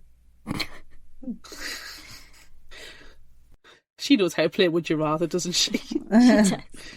Glim Jen says, I'm going with a mirror. In battle, I'll ride my awesome werewolf and reflect spells away from us. Then Jake will bite people. Oh, Glim Jen. And then Trina Reid says, tough call, but I think I'm choosing the cloak. I'm guessing it's bigger than the mirror, so I'll have more coverage to protect me from spells rather than having to deflect with a mirror. Nice. Yeah. See, I go mirror. I'd just be up in that castle, in the tower, watching, like, like it's some sort of reality TV, the most boring reality TV show in the world because no one's killing anyone. But so I just sit there and wait for others to kill each other in my little mirror with like a cup of hot chocolate that had magic there. Get Cadbury to do the rain, so get them atmosphere going. Cadbury, give us some rain. I need some atmosphere on my shoulders. The vibe's a bit off. I love that answer. Yeah, you're selling the mirror to me. I just want the cloak for the fashion. Oh yeah, you can just sort of a wafting. You can't walk around flop without like with a mirror. Yeah. Yeah. You see, if you've got the invisibility cloak, you could actually see more of the action because you could just sit there, right? Well, that means you're going out though. You'd have to leave and go like, and it's raining apparently, so you know it's fine. I'm in a cloak. You got the hood up. And in my Would You Rather world, the cloak is waterproof. Oh, of course, yeah. So I'm sitting there and I'm in this big cloak and I'm going to be able to watch what's going on, but I'm going to sit on the ground. I hope no one trips over you. Well, I'll sit far enough away, or up a hill. And then make sure that the cloak touches the ground, so I'm not casting any giving away shadow. Because the mirror's just a bit small, and my eyesight's going. I'm old. But I can't do magic mirror on the wall. Who's the deadest of them all? Without like a mirror. But then, if I've got the invisibility cloak on, I could be the surprise twist to your reality TV show mirror watching. Yeah. And just nip out and bang with the getting by Bryony with that would be good. With a nice and then you'd just be watching it, and you're like, "Oh, who just killed that person? They just died." Oh, they just wouldn't know. And where did this knife come from? It just came from nowhere. Why can I see the back of my head? What's going on? They've got a giant hole in them, and they're bleeding out. Oh no! What will we do? Bye, Bryony. Bye. I will be in the cloak in the plot twist to your my reality TV show while I'm up in the tower, like, ooh. Yes. I like it. Yeah. Yes. Okay. I am going to ask, would you rather be cursed to die the more powerful and frequent your magic use is, or to die the meaner you are to people even if they deserve it? Are you Gavin or are you Alistair? See, I'd rather die the meaner you are to people and just avoid people. Oh. Don't work customer service. Oh. That would be bad. I get uncontrollable rage for no reason. You couldn't have social media. Oh no. You'd have to have no internet because I mean, you're not mean, but you'd feel the rage and you'd probably say some nasty things. Does that make you mean? What's the nuances? Does it count if you don't say it to the person? Yeah. Like, are we being mean to Bryony by telling her to fuck off? Though she's just, we're just reading a script. I mean, yeah, kind of. Some nuances We're not being nice to Bryony. But she deserves to know people not being nice. She does, I know, even if they deserve it. That's why there's that clarifier there. They deserve it. Mm-hmm. Oh, this is a good one. Cursed to die, the more powerful and frequent your magic use is. So you can only really use it every now and again. Yeah, you couldn't show off. You couldn't open a page of a book. No. Or your stomach. Or to die the meaner you are to people, even if they deserve it.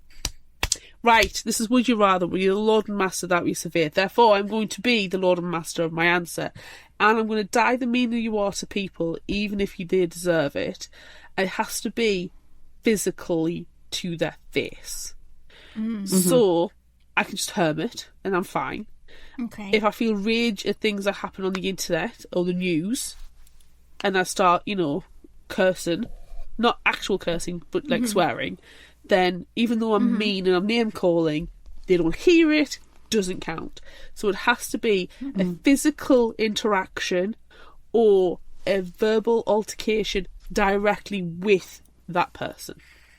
Okay. Yeah. That's my Lord and Master of all I survey.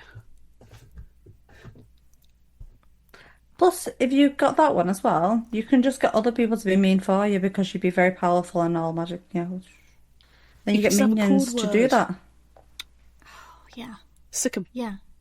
Yeah. Yeah. You would be like the Winter Soldier, and you have your keywords, and you just turn people.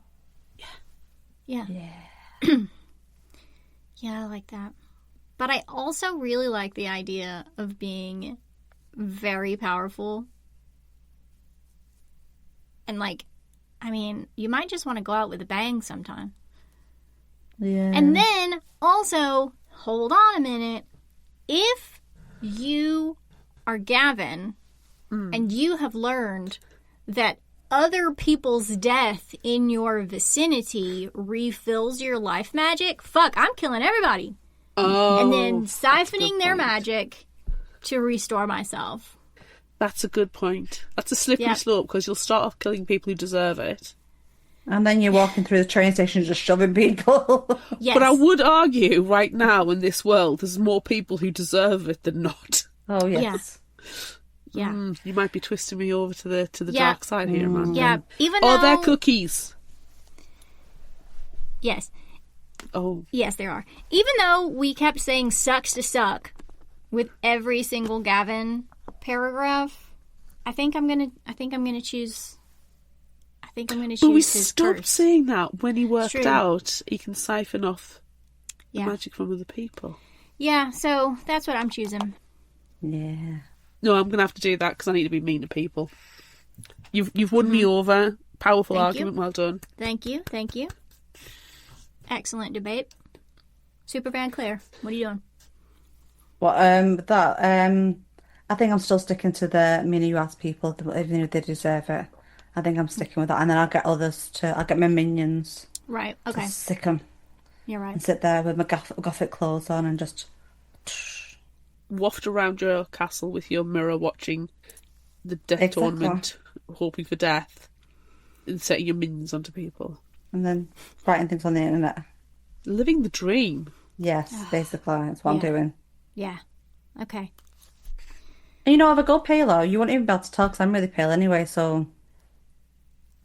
My hands turn white, I wouldn't know where the spell's up to, so, Oh, that's so right. Like, look at my face right now. It is white. Yeah. Like, at least you guys have rosy cheeks. I'm just see-through. It's I fine. am sitting in a very hot room. It's fine. Okay, next question. Okay, would you rather be a villain in a powerful family or a sweetheart in a rotten family? Oh, God. So Villain this in is, a would you rather be powerful family, I ain't no Alistair or sweetheart. Brianna? Alistair or Isabel, isn't it? Yeah. I'm no sweetheart. I want to be a villain in a powerful family. Yeah, same. Yeah, I mean, I always choose Vampires. villain. I don't even know why I was actually trying to think about that one. I am a villain. Yeah. Of course I'm going to choose to be the villain. Yeah, I don't think that's much of a debate. It's like, yeah, the villain, every time. Yeah, Better villains than they are anyway. yeah, yeah. None of us are nice enough to choose to be a sweetheart. No. No, Well, no, we're all... we've just argued out of doing die the meaner you are to people. And Claire's established she has minions to do all the meanness for her. We have established we are the villains. Yes, yes, we are. Yeah, we are. Yeah, we are. Okay. Okay. Would you rather form an alliance with your friend but have to duel to the death with them in the end, or form an alliance with your enemy and be seen as a traitor by your friends who will come after you? Ooh. Don't know with this one. It's a tough one. I think I'd rather form an alliance with a friend and duel to the death with them. And, it'd be a cool duel, rather than be seen, because, aesthetics are everything. And I'd rather not be seen as a traitor, and I'd just... Plus, you can hang out and have a laugh before you duel to the death. It's true. I'd rather not hang out with my enemy, because that would be horrendous. I'd kill them before the chance, so... Wouldn't make much of an alliance. I think I'm gonna. I think I'm going to form an alliance with my enemy, and then when my friend comes over and is like, "Oh my God, you're a traitor," I would be like, "Nuh-uh," and then I would kill my enemy. But then you've got to hang out with Bryony till then. Fuck. May I offer you some earplugs? Yes. Yes. Magical earplugs. Yes. Yes. Or I could just like grab her hand and like skip through town and be like, "Look at our alliance, everyone, look at it." And then my friends would immediately be like, "Oh my God, you suck." And then I would be like, "No, ha ha ha." And then I would kill Bryony. Yes. Okay, so before we've gone into this whole death tournament that doesn't have very much death, I will have pre-agreed a password with my friends. So if they hear this password, they know this bitch over here is not my friend. I am not in a true alliance with them. I am using them for my own means / our means to get to the end. Yes. Okay. So then when they're like, "Oh no, she's a traitor," and they think that I'm a traitor, and then they come through running through the forest and they're about to kill me, and I'll go, "Teapot," and then they'll be like, "Oh, she's not a traitor. She's mint. Let's have a brew." And then we'll both turn on the enemy and kill them dead. That got excessively British. Yes. Let's hope you don't forget the keyword and don't just shout out, "Avocado! What's the word again?" Cappuccino. Microwave! No, that's how you make tea. Tea bag! Fancy a brew, darling! Cuppa! Yeah, but then they're just like, "You all right there?" And then they'll pause for a moment and take pity on me, thinking I've lost my marbles. And then I'll finally get to the correct keyword. As long as it's not like password 1, 2, 3, 4. Yes. It's a good password, though. It is. Do we still need to do another question? Do we have one more? I don't know. We might be 4. We can do one more if you want. I think that was 4. We'll do one more. We'll do a simple one. Okay. Would you rather be caught by the paparazzi in a place or a situation you shouldn't be in? The place. I can just claim I'm lost. Like, I don't know. What? Why did I get here? I'm a damn tourist. I don't know the language. Voulez-vous bibliothèque? Où est le rat? Beer? Yeah, okay. I agree with you guys on that one. See, that was an easy one. Fast. Done. Okay. The situation is a death tournament. Oh, shit. But there's no death, so it's fine. It's fine. It's fine. Making out with your enemy, also bad. I don't know if it was. But then you shout teapot, and everyone knows that you're not enemy. I shouted teapot, and the headline that goes with the with the picture on the newspaper by that J. Jonah Jameson's published. Sure. Is going to be, "She shouted teapot." No, everything's got steamer. Oh. Very good. In teapot tumble. Or teapot tryst. Ooh. You need to get a job with a newspaper right now. Is the headline writer. We will write your letter of recommendation. We will. Oh. Okay. If you liked this, try this. What are we suggesting? Go first. Go first, because you always go first. Unless you want to go first for a change. You have first for the chords, I don't mind. I think that SuperFan Claire should go first. Okay, as long as the Claire goes first. Okay, so as I said, I love a morally grey character, or a book full of them, and this is one that has the same vibes. It's like all morally grey characters, and that is Vicious by V.E. Schwab. It's book 1 in the villain series, which I think was originally a duology. I'm not 100% sure. But it's definitely turning into a trilogy, and the 3rd book is coming out in September. Ooh, I have the graphic novel of it. Oh, that's good. I have 2 copies of it, actually, because they're 2 different covers. Oh. Yeah. I've only read the first and the proper one. You know, the book. Not the proper book version with the words. Yeah. Stop talking now. Sound like I'm saying that the book graphic novels Novels have words too. No, I love it. The book version with the words is one of my new favorite things. Yeah. So the summary says Victor and Eli started out as college roommates, brilliant, arrogant, lonely boys who recognised the same sharpness and ambition in each other. In their senior year, a shared research interest in adrenaline, near-death experience and seemingly supernatural events reveals an intriguing possibility that under the right conditions, someone could develop extraordinary abilities. But when their thesis moves from an academic to the experimental, things go horribly wrong.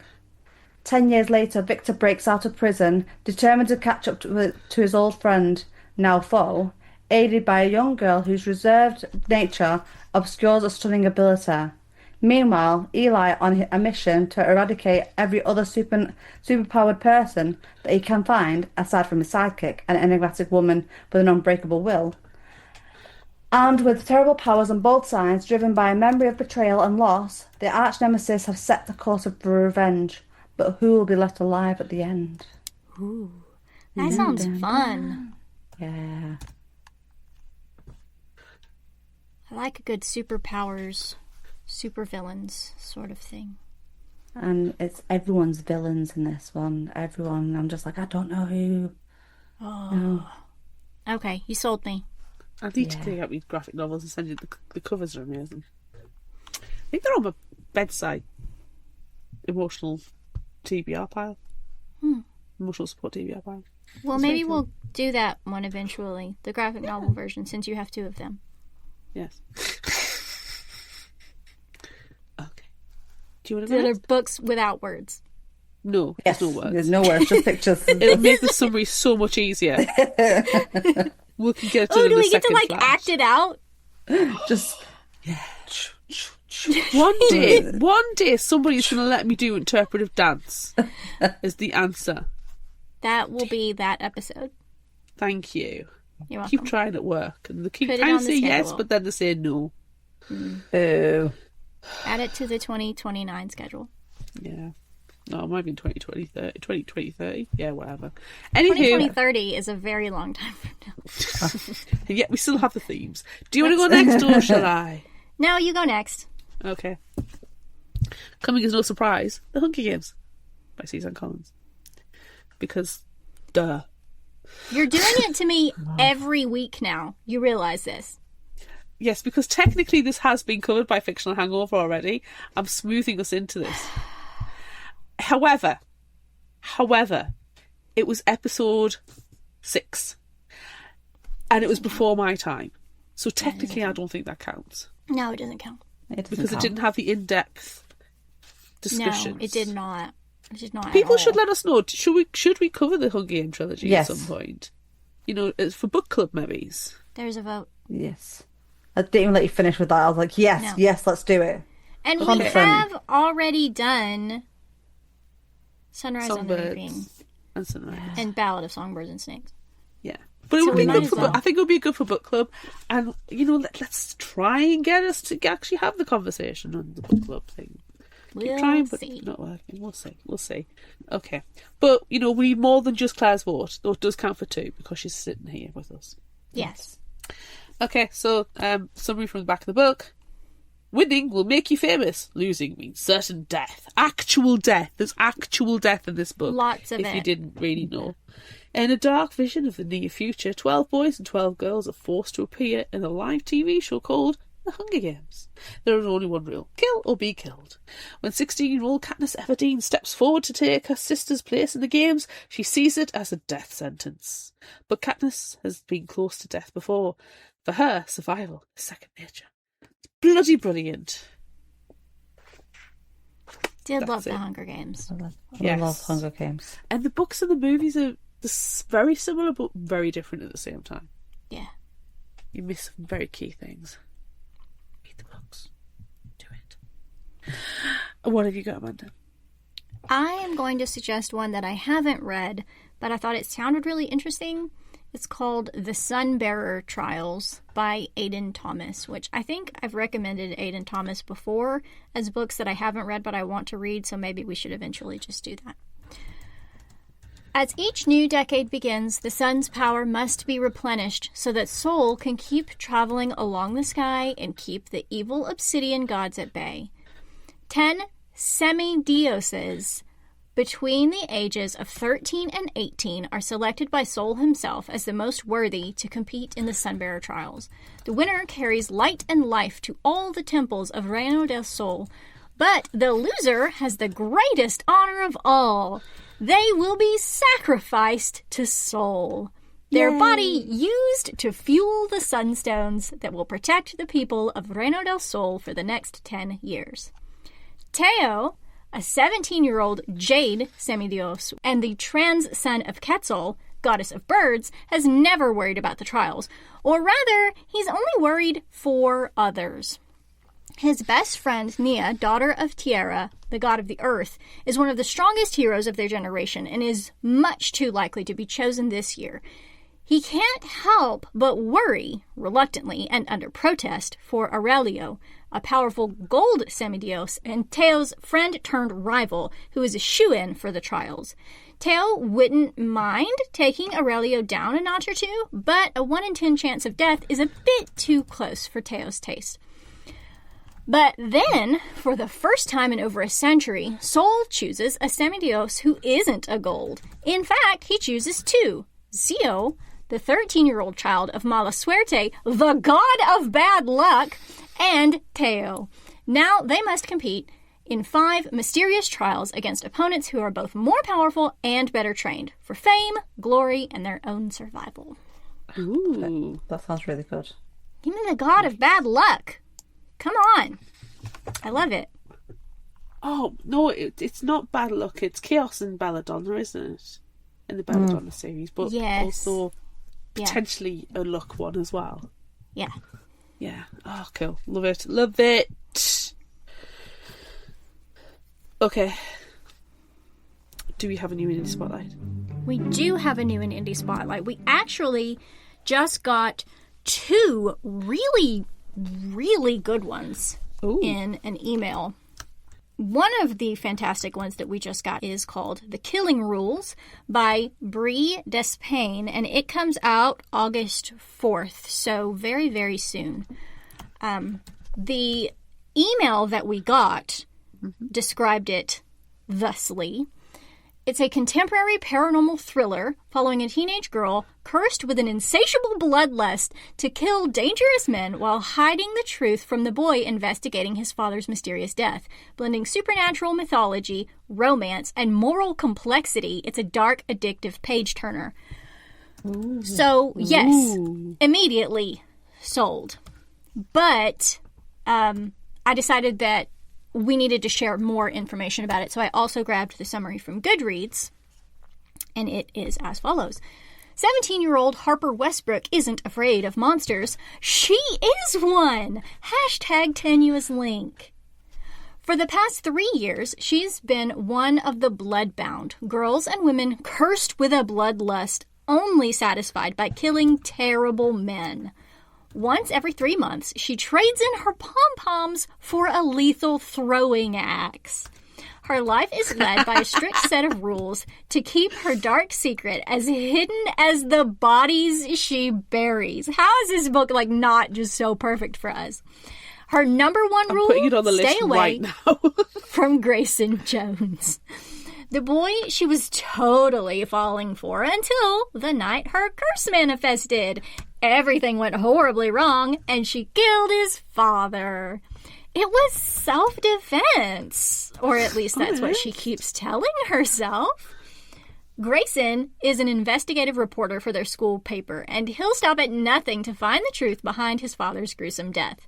As he follows new clues down darker and darker paths to an unbelievable world of mythical beasts and the men who hunt them, Grayson doesn't realize he's on a collision course with Harper's biggest secrets. Now, she must stop him before he exposes her family to the hunters, even if it means risking her life and heart. Because who could ever love a monster like her? Me. Me. Oh my god. Like, how... And she kills terrible men as well. Yes, Right? yes. With an axe. Yes. Right.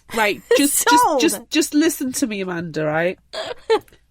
October. Book theme is slasher movie. Yeah, but it will have just come out in August. Oh, And God we damn wait it. I That's know. 2 months, though. We'll have to think about it. Because Fine, I'll put it on normally we wait a little 2027. bit. I'll put it on 2027. But how good does this book sound? I'm Sounds so complete. good. Sold. Have you seen the cover? No, have you got the Yes. cover now? Yeah. The cover's Yes. amazing. It's like Yes. the killing rules is in duct tape, Duct tape. and then there's a giant like cheerleading red and white pom pom, and then a bloody axe. Fantastic. It's freaking amazing. Sold. Love everything about it. It's on the list. Yes, it is. It's Okay. on the list. That is it for this episode of Fictional Hangover. I'm Amanda. I'm SuperFan Claire. And I'm... Do we have a name for me yet? Just Claire. I'm just Claire.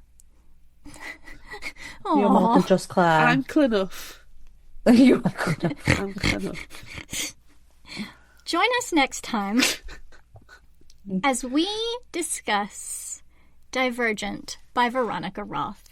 Look out for our Would You Rather polls and monthly challenges on social media. Don't forget about our book club on Discord. Be sure to visit our shop on Redbubble at fictionalhangover.redbubble.com for all your favorite Fictional Hangover themed merchandise, and become a patron of ours on Patreon at patreon.com/fictionalhangover. Until next time, remember, the only cure for a fictional hangover is another book.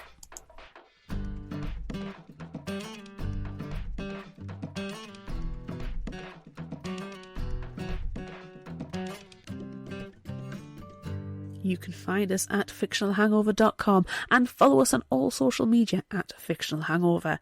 If you like this episode, check out our others and be sure to rate, review and subscribe so you don't miss out. Thanks for listening.